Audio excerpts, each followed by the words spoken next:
ይሄን ያጣሁት ባለቤቴን ያጣሁት የልጆቼን አባት። ባለቤቴ ህይወቴ ነበረ፣ ጓደኛዬ ነበረ። ቃላት እሱን ለመግለጽ ያጥሩኛል። የአርቲስት ነጻነት ወርቅነህ ባለቤት ከሰዓታት በፊት በሰጠችው ቃለ መጠይቅ ላይ እሱን አጥቼ ቢሆንም ለልጆቼ ልኑር እባካችሁ ከጎን የሆኑ ስትል ጠይቃለችም። ወዲህ ደግሞ የነጻነት ወርቅነህ እህት ስለ ባለቤቱ ያወጣችው ሚስጥር ሌላ ሀዘንና ግርምትን አጭሯል።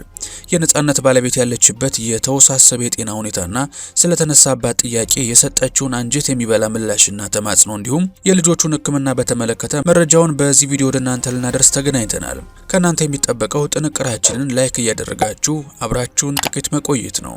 ነፂ ለብዙዎቻችን የሳቅ ምንጭ እንጂ የህመም ምልክት ታይቶበት አያውቅም ነበረ። ነገር ግን ከሳቁ በስተጀርባ ለቤተሰቦቹ ሲል የከፈለው እጅግ ከባድ መስዋዕትነት ዛሬ መላውን ህዝብ እያነጋገረ ይገኛል። ትላንት በኢቢኤስ ቴሌቪዥን በቀረበ ልዩ መርሃ ግብር ላይ የቅርብ ጓደኛው አስናቀ ንጉሴና እህቱ ስለ ነፂ የመጨረሻ ቀናትና ስለነበረው የገንዘብ ሁኔታ አስገራሚ ምስክርነትን ሰጥተዋል። በሌላ በኩል ደግሞ ባለቤቱ ወይዘሮ ንጹህ ዘር በላይነህ ከሰዓታት በፊት በሰጠችው ቃለ መጠይቅ ስለ ርቀት ትዳራቸው ያልተሰሙ እውነታዎችን በዝርዝር ገልጻለች። እኔ ብተኛ ልጆቼ ምን ይበላሉ እያለ በህመም ውስጥ ሆኖ ግልኮስ ተተክሎለት ስለ ራሱ ጤና ሳይሆን ስለ ቤተሰቡ ያሰበው ነፂ እውነተኛ ማንነቱ ምን ይመስላል? ለቤተሰቡ የተጀመረው $500,000 የድጋፍ ጥሪ ምን ደረጃ ላይ ይገኛል? ዝርዝር መረጃዎቹን ይዘናል። እስከ ዝግጅታችን ፍጻሜ ድረስ አብራችሁን ቆዩ። አርቲስት ነጻነት ወርቅነህ በህይወት ዘመኑ በቴሌቪዥን ፕሮግራሞቹ በማስታወቂያ ስራዎቹና በመድረክ ላይ ባለው ተደማጭነት ከፍተኛ ገቢ የሚያገኝና በምቾት የሚኖር ቢመስልም እውነታው ግን ከምናስበው በላይ እጅግ አስገራሚና ልብ ሰባሪ ሆኗል። ነፂ ህይወቱ እስካለፈበት ቀን ድረስ ባንክ ውስጥ ምንም አይነት ቁጠባ እንዳልነበረው አልፎ ተርፎም የራሱ የሆነ የግል ቤት እንኳን እንዳልነበረው በቅርብ ጓደኞቹና በቤተሰቦቹ ፊት በይፋ ተመስክሯል። ለዚህም ዋነኛ ምክንያቱ ነፂ በኢትዮጵያ ምድር ሌት ተቀን ደክሞ የሚያገኘውን እያንዳንዱን ሳንቲም ወደ ዶላር እየቀየረ በአሜሪካ ሀገር የሚኖሩትን ባለቤቱንና 3 ልጆቹን ለማስተማር ለማኖርና የተሻለ ህይወት እንዲመሩ ለማድረግ በየወሩ በታማኝነት ገንዘብ ይልክ ስለነበረ ነው። የነጻነት ወርቅነህ ወጪ ይሄ ብቻ አልነበረም። አዲስ አበባ ላይ ከባለቤቱ እናት ጋርም ጥሩ ኑሮ የሚኖሩት በነጻነት ወርቅነህ ገቢ ነበረ። ከዚህም አልፎ ነጻነት በየሄደበት የተቸገሩትን የሚረዳ ጎዳና ላገኛቸው ልጆችና ለሰፈሩ ልጆችም ዩኒፎርም እያሰፋ በየጊዜው ገንዘብ እየሰጠ የሚኖር አስገራሚ ሰው እንደነበር ከህልፈቱ በኋላ መረዳት የቻልነው እውነት ሆኗል። የነፂት በለቅሶ የታጀበ ምስክርነቷን ስትሰጥ ነፂ በህመም እጅግ ደክሞ ሆስፒታል በነበረበት ወቅት እንኳን ያሳየው ጽናት የማይታመን እንደነበር ገልጻለች። ከሆስፒታል በወጣ በሳምንቱ በሰውነቱ ላይ ግልኮስ ተተክሎ ስራ ለመስራት ሲነሳ እህቱ እጅግ እባክህ ነፂ እንዳትነሳ እረፍት አድርግ ስትለው እርሱ አትወጂኝም እንዴ? እኔ ተኝቼ ልጆቼ ምን ይበላሉ ይላት እንደነበር በከባድ ሐዘን ውስጥ አስታውሳለች።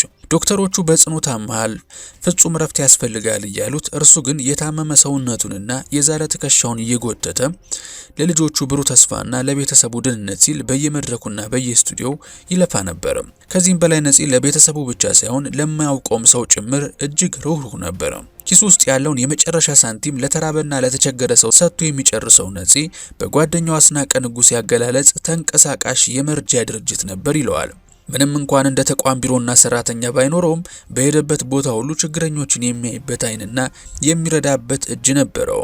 ህንጻ ያስደንቀው፣ መኪና ያስደንቀው፣ በውስጡ ምንም አይነት ክፋት የሌለበት ንጹህ ሰው ነበር ሲል ጓደኛው አስኒ መስክሮለታል። ነፂ ራሱ በህመም እየተሰቃየ ሳለ ሌሎችን ለመርዳትና ለቤተሰቡ የጀርባ አጥንት ሆኖ ለመቆም የከፈለው ይህ የዝምታ መስዋዕትነት ብዙዎችን አስገርሟል።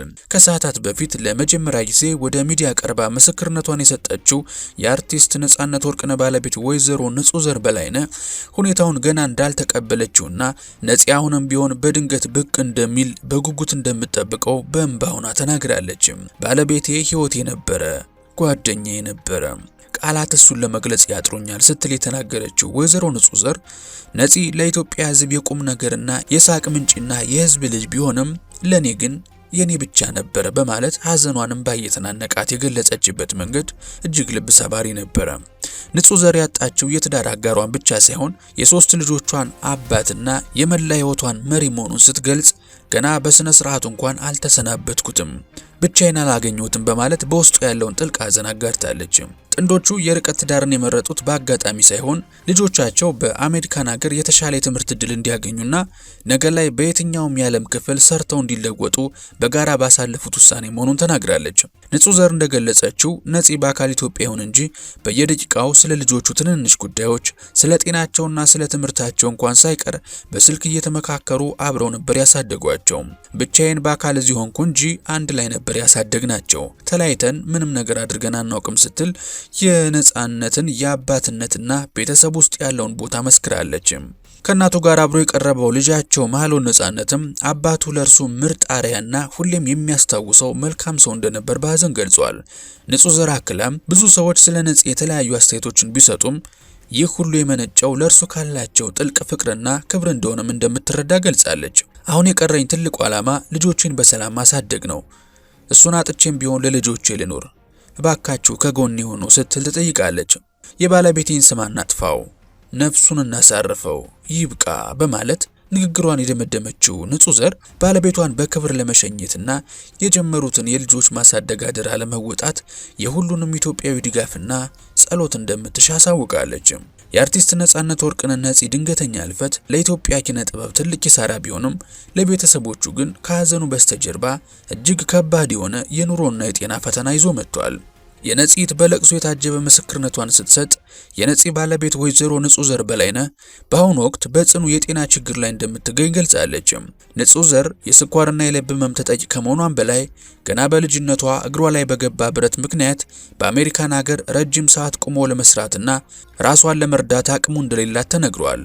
ይህ ሳያበቃ ሁለቱ ልጆቻቸውም በየጊዜው የአይን ቀዶ ጥገና ላይም ኦፕሬሽን የሚያስፈልጋቸው ሲሆን ነፂ በህይወት እያለ ከዚህ ሆኖ በከፍተኛ ድካም የሚልክላቸው ገንዘብ ዛሬ መቋረጡ ቤተሰቡን ለከፍተኛ ስጋትና ጭንቀት ዳርጎታል።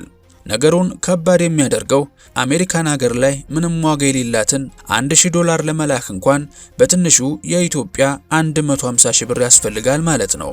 ታዲያ ነፂ የታመመ ሰውነቱን ግልኮስ ተተክሎለት እንኳን ልጆቼ ምን ይበላሉ እያለ ሲለፋ የነበረው ይህንን የቤተሰቡን ደካማ የጤና ሁኔታና ፍላጎት ለመሸፈን እንደነበር አሁን በግልጽ ታውቋል። ይህንን ተከትሎም የነፂ የቅርብ ጓደኛ አርቲስት አስናቀ ንጉሴና የኢቢኤስ የሥራ ባልደረቦቹ የነፂን ቤተሰብ ለመታደግ ሰፊ የድጋፍ ጥሪ አቅርበዋል። በይፋ የጎፈንድሚ አካውንትም ተከፍቷል። ይህንን ሊንክም ከዚህ ቪዲዮ ዲስክሪፕሽን ላይ አሊያም የኮሜንት መስጫው ላይ እናጋራችኋለን።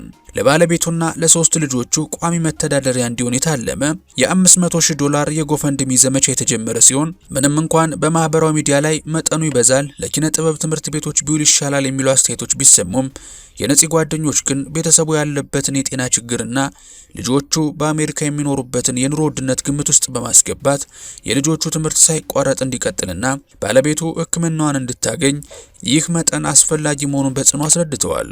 ከጎፈንድሚ ዘመቻው በተጨማሪም አርቲስት አስናቀ ንጉሴ እንደገለጸው ነጻነት ወርቅነህ ህይወቱ ካለፈ ጊዜ ጀምሮ እሱን የተመለከቱና በኢቢኤስ የዩቲዩብ ገጽ ላይ ከሚለቀቁ ፕሮግራሞች የሚገኙት ገቢዎች በሙሉ በቀጥታ ለቤተሰቦቹ እንደሚውሉ በይፋ ተወስኗል።